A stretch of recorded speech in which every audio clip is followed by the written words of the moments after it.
Hello students, Bihar संपूर्ण सार का भाग ये आपको हम 6 दे रहे हैं। इसमें देखेंगे बिहार सरकार का आगामी लक्ष्य क्या है। इसमें देखेंगे मनरेगा के तहत 25 करोड़ मानव दिवस सृजित करने का लक्ष्य है 2022-23 तक। मनरेगा के तहत 2 करोड़ पेड़ पौधारोपण करने का लक्ष्य है, ये है 2022-23 तक। ठीक। मुख्यमंत्री ग्राम संपर्क योजना के अंतर्गत 600 किलोमीटर नए ग्रामीण सड़कों का निर्माण करने का लक्ष्य रखा गया है 22-23 में। और 22-23 में क्या रखा गया है, यह प्रधानमंत्री ग्राम सड़क योजना के अंतर्गत बिहार में 2500 किलोमीटर नए ग्रामीण सड़कों का निर्माण करने का लक्ष्य रखा गया। तो ये 4 लक्ष्य रखे गए हैं 22-23 के अंतर्गत। और क्या है, बिजली खपत का 10% सोलर ऊर्जा से प्राप्त करने का लक्ष्य भी है 2023 में। पश्चिमी कोसी नहर परियोजना के कार्य को पूरा करने का लक्ष्य है आपका 23 में। और क्या है, राजगीर और बोधगया को 24 घंटे सौर ऊर्जा से बिजली आपूर्ति करने का लक्ष्य है जून 2023 तक। स्वर्ण पद मंदिर के सामने कलगु नदी में पूरे वर्ष भर जल की उपलब्धता सुनिश्चित करने का लक्ष्य है अक्टूबर 2023 में।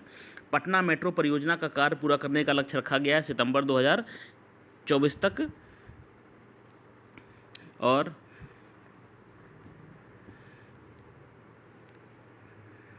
बिहार के हर घर में प्रीपेड मीटर लगाने का लक्ष्य है, यह है 2025 तक। ठीक। बिहार के निर्यात को 20 गुना बढ़ाकर देश के कुल निर्यात का 10% करने का लक्ष्य है 25 तक।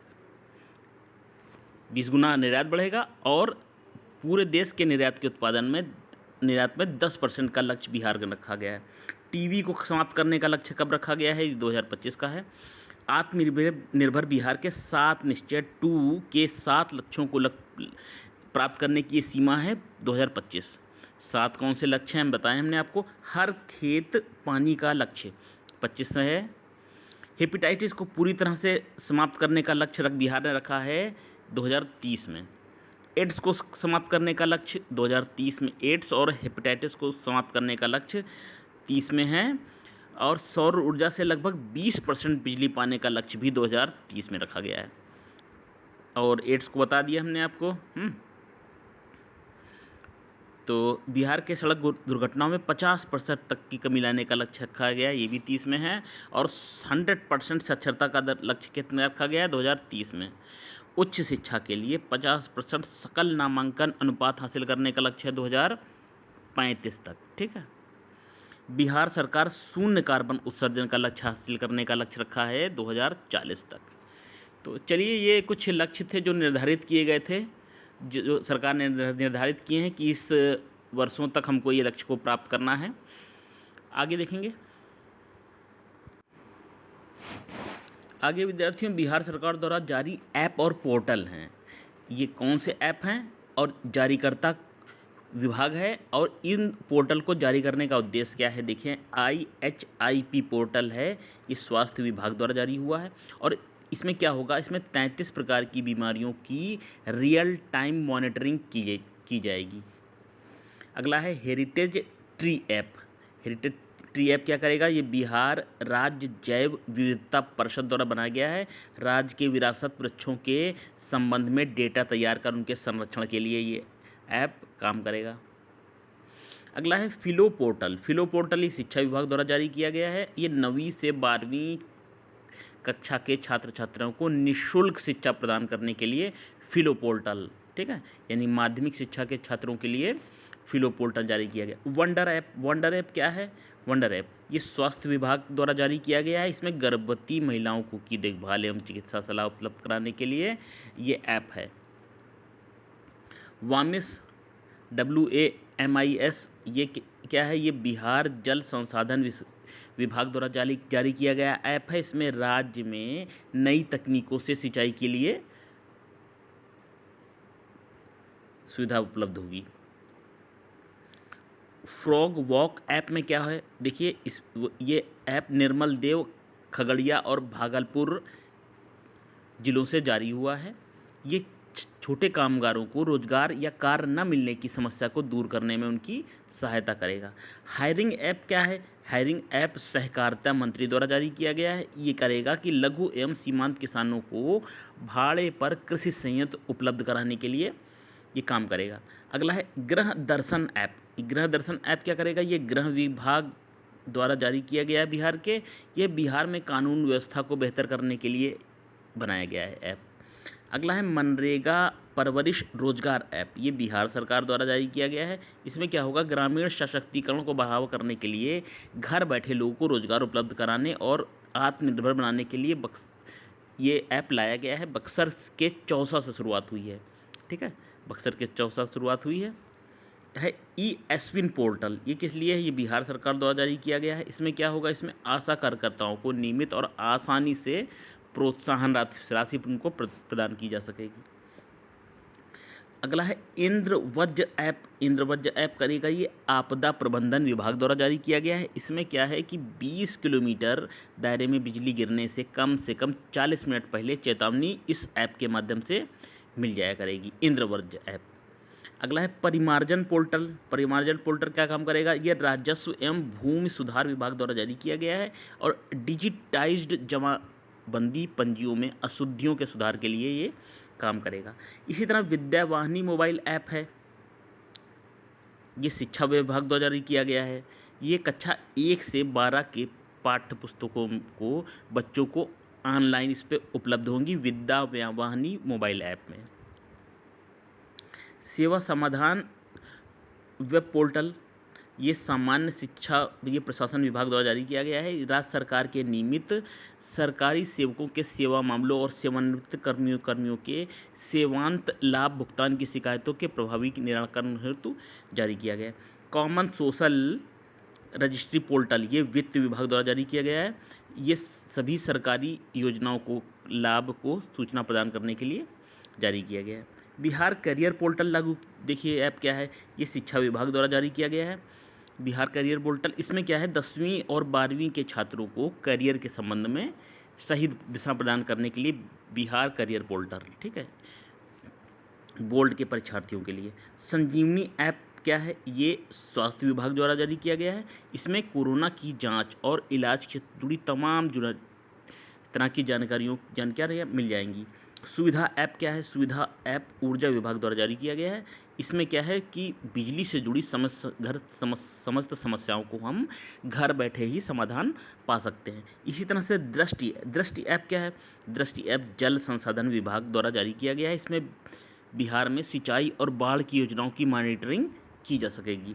अनमोल ऐप क्या है? अनमोल ऐप स्वास्थ्य विभाग द्वारा जारी किया गया है। इसमें मातृ एवं शिशु स्वास्थ्य सेवाओं की मॉनिटरिंग की जाएगी। ई लॉट्स पोर्टल, इसमें बिहार शिक्षा परियोजना परिषद द्वारा ये जारी किया गया है। 1 से 12वीं तक की कक्षा की पुस्तकें इस पोर्टल पर ऑनलाइन उपलब्ध हैं। ई लॉट्स पोर्टल, ठीक। चक्र मोबाइल ऐप क्या है? इसमें ये बिहार पुलिस का द्वारा जारी किया गया है। इसमें बिहार के सभी अपराधियों का डेटा बेस उपलब्ध कराया जाएगा। ई निश्चित पोर्टल पंचायती राज विभाग द्वारा जारी किया गया है। इसमें हर घर नल जल और गली नाली पक्कीकरण योजना के संबंध में सभी प्रकार की शिकायतें दर्ज करने के लिए सुविधा है। इसमें हिट कोविड ऐप ये स्वास्थ्य विभाग का है। इसमें होम आइसोलेशन में रह रहे कोरोना मरीजों की देखभाल के लिए ये जारी किया गया था। तो चलिए विद्यार्थी, बिहार सरकार द्वारा जारी जो ऐप हैं, पोर्टल हैं, उसके विषय में हमने आपको जानकारी दी। और बेहतर के लिए आप इसको स्क्रीनशॉट ले सकते हैं, इसको नोट कर सकते हैं। कोई भी नई चीज़ है एकदम से नहीं याद होगी, उसको 1 2 3 बार या 4 बार, जब तक आपको थोड़ा और अच्छे से ना याद हो जाए, थोड़ा पढ़ना पड़ेगा। तो पहली बार में कोई भी चीज़ कठिन लगेगी, प्रैक्टिस करते रहिए। प्रश्न आ सकते हैं आपकी परीक्षाओं में ऐप पोर्टल से।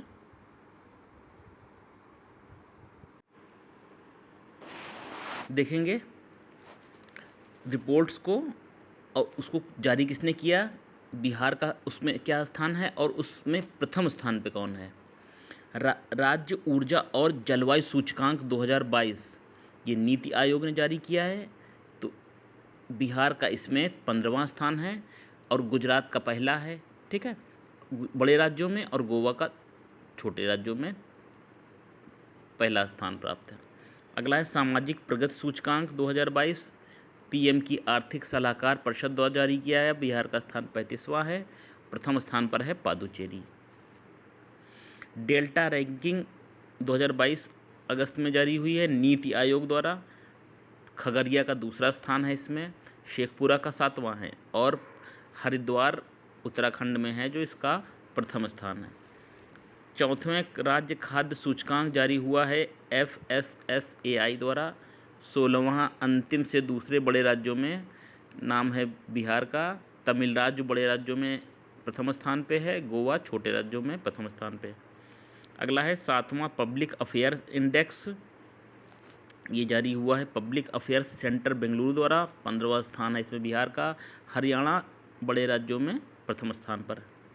ठीक है, और देख लेते हैं, इंपॉर्टेंट कवर कर लेते हैं। ठीक है, इंपॉर्टेंट तो उसमें सभी है लेकिन ये हमको लग रहा है। एनीमिया मुक्त भारत सूचकांक जारी हुआ है नीति आयोग द्वारा। ठीक, 22वां स्थान है बिहार का और मध्य प्रदेश का प्रथम स्थान पर। अच्छा, चौथा राज्य स्वास्थ्य सूचकांक 2021 में नीति आयोग द्वारा जारी हुआ और बिहार का स्थान है 18वां और केरल का स्थान है इसमें प्रथम। ठीक है, स्मार्ट पुलिसिंग सूचकांक 2021 इंडियन पुलिस फाउंडेशन द्वारा जारी हुआ है और इसमें बिहार का स्थान है 29वां और आंध्र प्रदेश का है आपका प्रथम स्थान है। इसी तरह देखिए, सतत विकास लक्ष्य SDG सूचकांक 2020-21 नीति आयोग द्वारा जारी हुआ है। सबसे अंतिम स्थान मिला है इसमें बिहार को। ठीक है, और प्रथम स्थान मिला है केरल को। ये इम्पोर्टेंट है। ठीक, और क्या है, India justice report 2020 Tata trust द्वारा जारी हुआ है और 13वां स्थान मिला है बिहार को और महाराष्ट्र है इसमें प्रथम स्थान। तो इसमें महत्वपूर्ण जो हैं वो आप नोट कर सकते हैं, जैसे सतत विकास लक्ष्य है, स्मार्ट पुलिसिंग है। ठीक, स्मार्ट पुलिसिंग में बिहार को 29वां स्थान है, सबसे अंतिम मिला है। आंध्र प्रदेश का प्रथम है। तो इस विद्यार्थियों स्क्रीनशॉट ले सकते हैं, आप नोट कर सकते हैं इसको।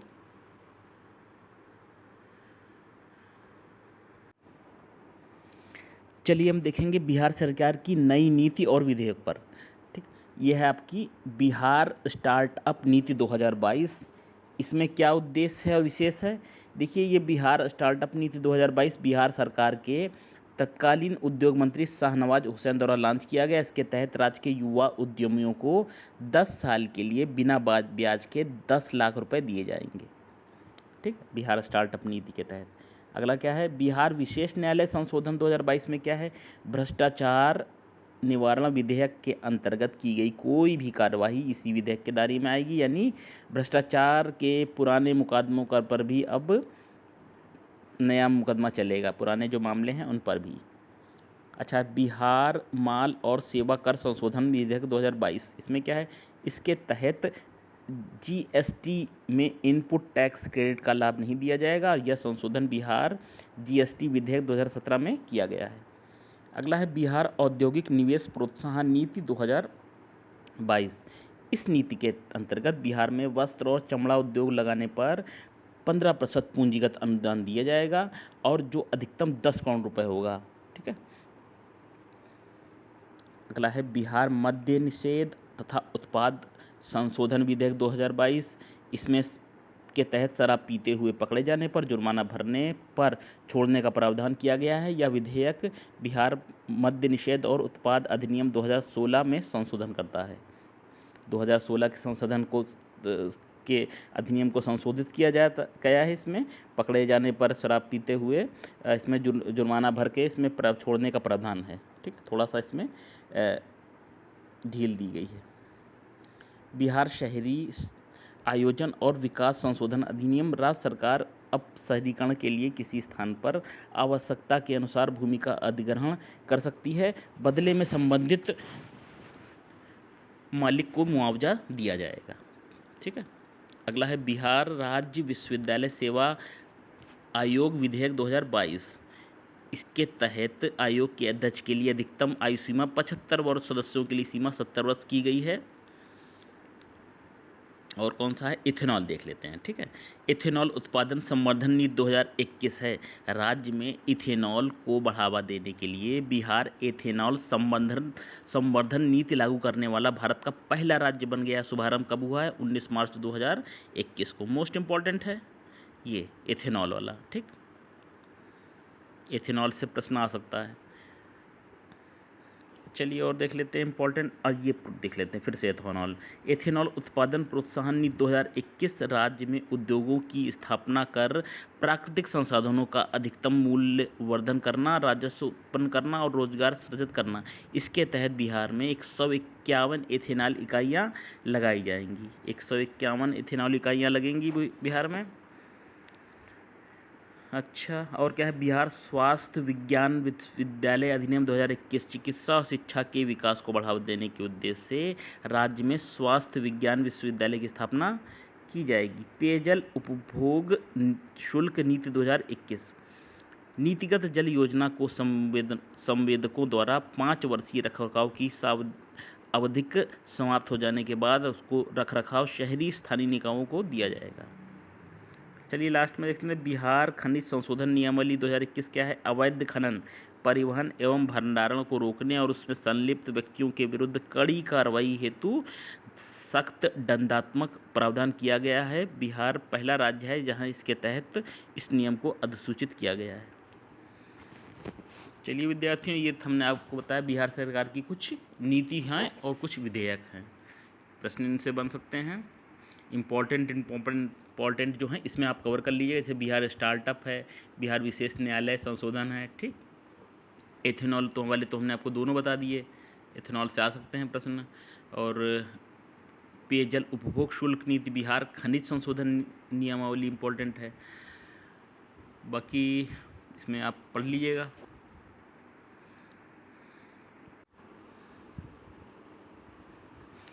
चलिए अब देखते हैं बिहार में नए निर्माण कार्य क्या हो रहे हैं। ठीक, मोस्ट इम्पॉर्टेंट पार्ट है ये। भूकंप क्लिनिक कहाँ, ये पटना, मुजफ्फरपुर और भागलपुर में भूकंप क्लिनिक स्थापित किया जाएगा। देश का पहला वन हेल्थ लैब कहाँ, ये मुजफ्फरपुर में लगेगा। ठीक, देश के सबसे लंबा रबर डैम गयाजी डैम, ये गया फल्गु नदी पर स्थापित किया जा रहा है। ये सब काम हो रहे हैं। बच्चों के लिए भारत का पहला कैंसर अस्पताल ये पटना में बन रहा है। ठीक है, ये प्रस्तावित है, कुछ बन रहे हैं इसमें। पहला मल्टी मॉडल लॉजिस्टिक पार्क स्थायी ट्रैफिक पार्क कहाँ, पटना में। भारत का दूसरा और बिहार का पहला वानिकी कॉलेज ये बनेगा मुंगेर में। ठीक, बिहार की पहली फिश फीड मिल रोहतास में। पहला फायर ब्रिगेड ट्रेनिंग इंस्टीट्यूट कहाँ, बिहटा में। ठीक, राज्य का दूसरा तारामंडल ये दरभंगा, पहला पटना में, दूसरा दरभंगा में। भगवान बुद्ध की शयन मुद्रा में विश्व की सबसे लंबी प्रतिमा बोधगया में स्थापित हो रही है। पूर्वोत्तर भारत की सबसे बड़ी पेप्सी बॉटलिंग प्लांट कहाँ लग रहा है, बरौनी में और के बेगूसराय में, बेगूसराय के बरौनी में। ठीक है, राज्य का दूसरा डॉपलर रडार पूर्णिया में। माता सीता की विश्व की सबसे ऊंची प्रतिमा सीतामढ़ी में। राज्य का पहला ऑक्सीजन पार्क कहाँ, थावे गोपालगंज में। मेगा टेक्सटाइल पार्क कहाँ, पश्चिमी चंपारण में। बिहार का दूसरा रोपवे कहाँ, बांका में। पहला रोपवे कहाँ है, राजगीर में, दूसरा बांका में। दूसरा डॉल्फिन रिसर्च सेंटर कहाँ, भागलपुर में है, पहला पटना में है, दूसरा भागलपुर में। बापू टावर कहाँ है, ये है गर्दनी बाग, पटना में। APJ Abdul Kalam science city है पटना में। राज्य का दूसरा चिड़ियाघर और पहला जैव विविधता पार्क अररिया में है, अररिया में स्थापित हो रहा है। उत्तर भारत का पहला बायोडीजल रिफाइनरी कहाँ, पटना में। देश का पहला पशु विज्ञान विश्वविद्यालय है पटना में। देश का सबसे बड़ा फूड पार्क ये मुजफ्फरपुर में। ठीक, दुनिया का सबसे ऊंचा रामायण मंदिर कहाँ है, पूर्व चंपारण में स्थापित हो रहा है। राज्य का पहला तैरता हुआ सोलर बिजली प्लांट दरभंगा में, मोस्ट इम्पॉर्टेंट है, मोस्ट है ये। राज्य का पहला तैरता हुआ सोलर बिजली प्लांट दरभंगा में स्थापित हो रहा है। देश का सबसे बड़ा जूट और फाइबर पार्क ये पूर्णिया में है। बिहार रोड रिसर्च संस्थान ये है मोकामा में है। राज्य का पहला टॉयलेट क्लिनिक कहाँ है? मुजफ्फरपुर में है। राज्य का सबसे बड़ा कार्गो टर्मिनल ये है सारण में। ठीक। इसी तरह महाबोधि सांस्कृतिक केंद्र कहाँ? बोधगया में है, बोधगया। बहुउद्देशीय प्रकाश पुंज है पटना साहिब में। राज्य खेल अकादमी सह अंतर्राष्ट्रीय क्रिकेट स्टेडियम है राजगीर में। बुद्ध सम्यक दर्शन केंद्र रामायण विश्वविद्यालय है वैशाली में। मिल्खा सिंह खेल परिसर रीजनल साइंस एंड सेंटर है गया में। ठीक है। जो नए एक निर्माण बिहार में हुए हैं उससे संबंधित प्रश्न है ये। बिहार में पहला एथेनॉल प्लांट कहाँ? ये है पूर्णिया में। इम्पॉर्टेंट है, एथेनॉल से संबंधित प्रश्न आ सकता है। नील गायों का शोध संस्थान है हिरण रेस्क्यू सेंटर बक्सर में। और भारत का दूसरा और पूर्वोत्तर भारत का पहला ग्लास ब्रिज कहाँ है? राजगीर में, राजगीर में। तो ये विद्यार्थियों बिहार में नए निर्माण कार्य जो हो रहे हैं, हुए हैं, कुछ प्रस्तावित है इसमें, नोट कर सकते हैं आप। चलिए विद्यार्थियों, बिहार से संबंधित नवीनतम जो आंकड़े हैं हम आपको देंगे, अगले वीडियो में देंगे। इसमें प्रति व्यक्ति आय किस जिले की सबसे अधिक है, सबसे कम किसी है, सबसे गरीब 3 जिले, ठीक है, ये सबसे कम गरीब 3 जिले, ये जितनी जानकारी है और है इन्फॉर्मेशन, ये हम आपको नेक्स्ट वीडियो में देंगे। तो देखते रहिए हमारे चैनल पे, बने रहिए और सीखते रहिए इसी तरह, नोट करते रहिए अच्छी चीज़ें, और सीखते रहेंगे आपके साथ हम भी, कुछ बताते रहेंगे आपको। ठीक है, फिर मिलते हैं, नमस्कार।